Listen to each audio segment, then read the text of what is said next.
तीसरे विधान अनुसार वो परमात्मा पहले तो कहीं प्रकट हो जाते थे, क्योंकि पहले कन्वेंस थी नहीं, अक्षेत्र के लोग दूसरे अक्षेत्र को नहीं जानते थे और साधु संत आते थे। कई साधु संत ऐसे होते थे जो अपना परिचय ही नहीं देते थे और भक्त भी ज़्यादा जानने की चेष्टा नहीं किया करते थे।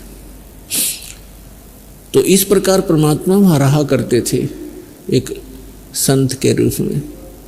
रंका, बंका एंड वंका और नामदेव तथा अन्य ग्रामीण गांव के लोग बहुत से उनके शिष्य बने थे। अब नामदेव जी को परमात्मा ने ओम मंत्र दिया था। ओम नाम का जाप वो पहले ही करता था, भगवान की शरण में आने से पहले ही। तो उसके आधार से वो क्या कर रहा था, एक दिन परमात्मा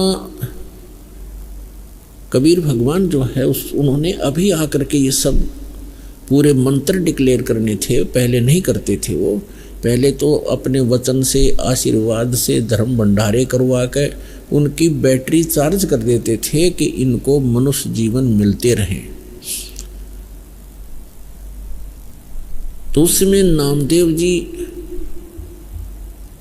ओम नाम के जाप की पहले कमाई की हुई थी, पिछले जन्मों की भी, उस जन्म में भी करते थे।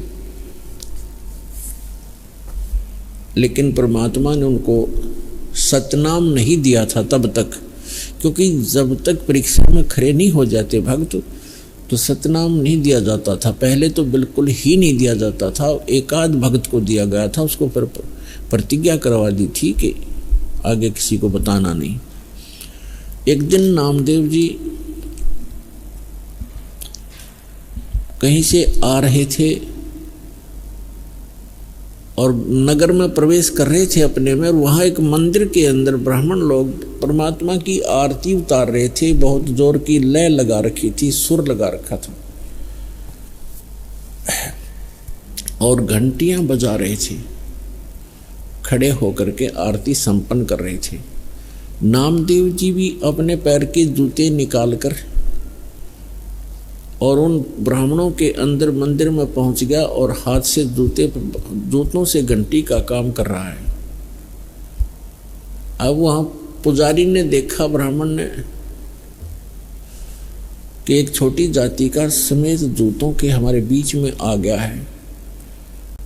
पहले मंदिरों में छुआछूत बहुत ज्यादा थी और जूता हाथ में हो फिर तो बहुत ही बुरा होता था।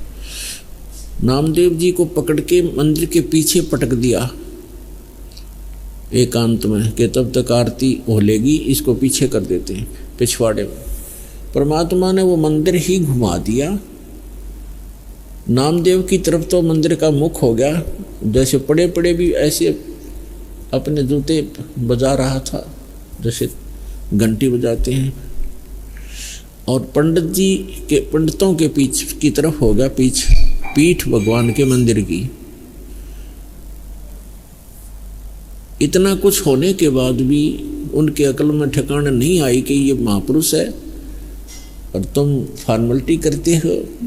जिस मंदिर को तुम सही मान रहे हो वही घूम गया, जिसके लिए फिर भी अकल ठिकाना नहीं आई। हम इतने अहंकारी और अज्ञानी व्यक्ति हो जाते हैं अपने स्वार्थवश। नामदेव की तरफ कोई ध्यान नहीं उन्हें रहा, बल्कि उसको उठाकर भगा दिया वहां से। अगले दिन क्या देखता है, नामदेव गया वहां रंका बंका की झोंपड़ी पर। उस दिन वो अकेली लड़की विराजमान थी घर पे। नामदेव ने पूछा, बहन कहाँ गए आपके माता पिता? बहन ने कहा कि वो लकड़ियां लेने गए हैं जंगल से भाई, लकड़ी बेच कर आएंगे फिर रोटी खाएंगे। तो आप क्या कर रहे हो? नामदेव ने पूछा, आप क्या कर रहे हो? लड़की ने बताया कि मैं गुरु जी के हाथ का चोट लग गई कल, उसके लिए पट्टी बना रही हूँ। और नामदेव, भाई कुछ ध्यान कर, तू कुछ आगा पीछा नहीं देखता है, भगवान को दुखी मत कर ज्यादा। गुरु जी को कल तेरे मंदिर को घुमाने गए थे भगवान गुरु जी, और उनके हाथ में चोट लग गई। कल तू वहाँ क्यों, क्या मतलब था तेरा जाने का उस मंदिर में जो भगवान ने मना कर रखा है कि इन मंदिरों में कुछ नहीं है, और तू फिर भी वहाँ पहुँच गया है? तेरी इज्जत रखने के लिए गुरु जी का हाथ का चोट लगी, वो मंदिर फेरा था। अब वो उसका यकीन नहीं हुआ कि गुरु जी तो वहाँ दिखाई नहीं दे रहे थे कहीं पर भी। कहने लगी कि कब जाएगी गुरु जी के पट्टी बांधने, कभी जा रही हूँ, आ मेरे साथ। नामदेव साथ गए, गुरु जी के दोनों हाथों को उस लड़की ने पट्टी बांध दी।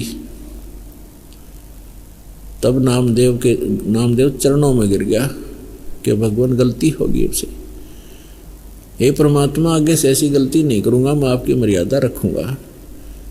परमात्मा ने कहा बेटा जब तक भक्ति ठीक नहीं करोगे और मर्यादा में नहीं रहोगे, ठीक है भगवान तो साथ रहेगा, भगत के काम भी करता रहेगा, लेकिन मोक्ष से वंचित रह जाओ। एक दिन क्या हुआ कि रंका बंका की स्थिति बहुत खराब थी, बीमार हो गए, लकड़ी भी तोड़कर नहीं ला पा रहे थे। 1-2 दिन आहार को भी हो गए थे। फिर तीसरे दिन वो लकड़ी तोड़ने के लिए चले थे। जंगल से लकड़ियां तोड़कर लाते थे, बेचकर रोटी खाते थे, भक्ति करते थे। नामदेव ने भगवान से कहा, गुरुदेव से, कि गुरुजी आपके भक्त रंका और बंका बहुत ज़्यादा निर्धन है, थोड़ा धन दे दो उनको। परमात्मा बोले भाई धन तो दे दूं पर वो लेना नहीं चाहते। उनको पता लग गया है कि ये धन अच्छा नहीं है, असली धन वो इकट्ठा कर ही रहे हैं। कबीर सब जग निर्धना धनवंता ना कोय, और धनवंता सो जानिए जिस पर राम नाम धन होए।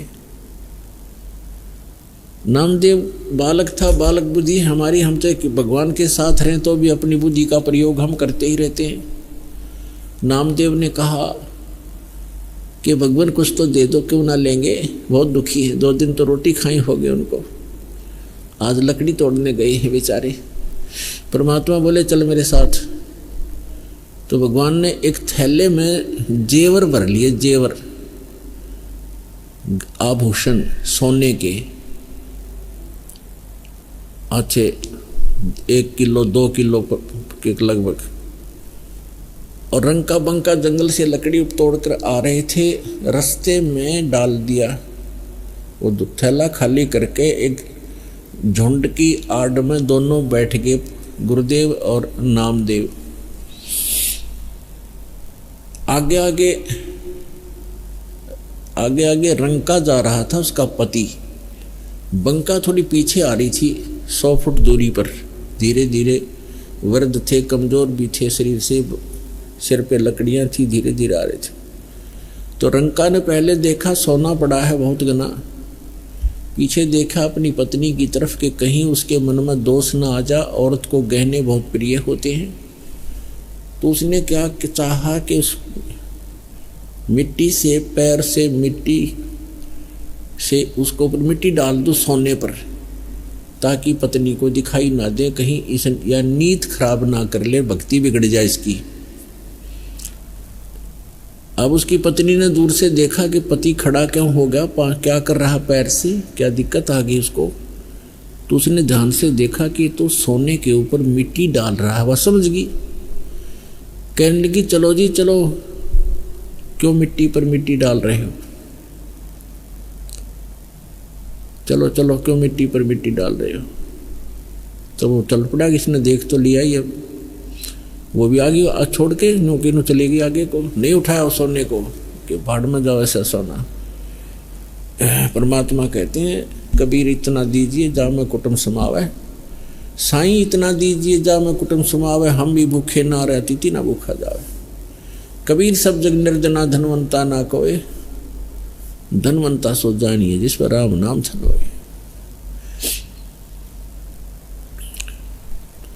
अब फिर परमात्मा ने कहा बता भाई कैसे दूं इसको, नामदेव कैसे दूं इनको, बोल। परमात्मा ने कहा नामदेव तेरी अकल ठिकाने नहीं आई अभी तक।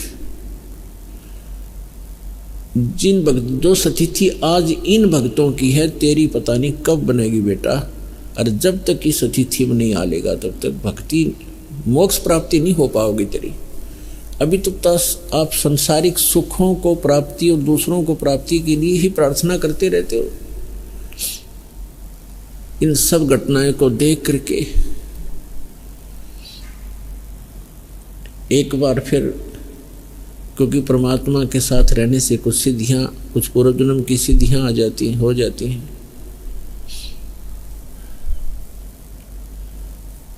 तो इस प्रकार पुण्यात्मा नामदेव जी को फिर परमात्मा ने पुनः उपदेश दिया, दोनों मंत्र दिए, तब उस पुण्यात्मा का मोक्ष हुआ।